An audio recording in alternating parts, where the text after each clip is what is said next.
Hi guys, আজ আমরা একটা নতুন পদ্ধতিতে পেয়ারা বানানো শিখব। আমার বিশ্বাস 99% মানুষই জানে না এই পদ্ধতিটি কীরকম হবে।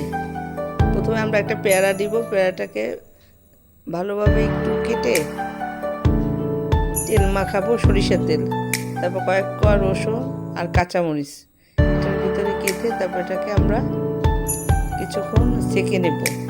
তারপর রঙটা একটু পাল্টে যাবে, পাল্টে গেলে এটাকে আমরা ভালোভাবে পরিষ্কার করব ছুরি দিয়ে। আমরা এই পেয়ারাটাকে ছোট ছোট টুকরা করব, যেভাবে আমরা পেয়ারা বানাই সেভাবে পরিষ্কার করার পর আর রসুন আর কাঁচামরিচ বের করে নেব।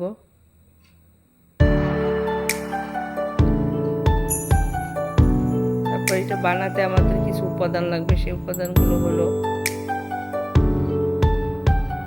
টমেটো সস, লেবুর রস, ধনিয়া পাতা, লবণ, আর ওই কাঁচামরিচ আর রসুন তো আমরা আগেই যেটা ছেঁকে নিয়েছি সেটা। তারপর এটাকে আমরা সুন্দরভাবে মাখবো। মাখার ফলে একটু নরম হবে, তখন আমরা এটা সার্ভ করব। আমরা এটা সবাই বাসায় ট্রাই করব, এবং আমরা যে সবসময় পেয়ারা বানানো খাই তার চেয়ে এটা একটু অন্য ধরনের।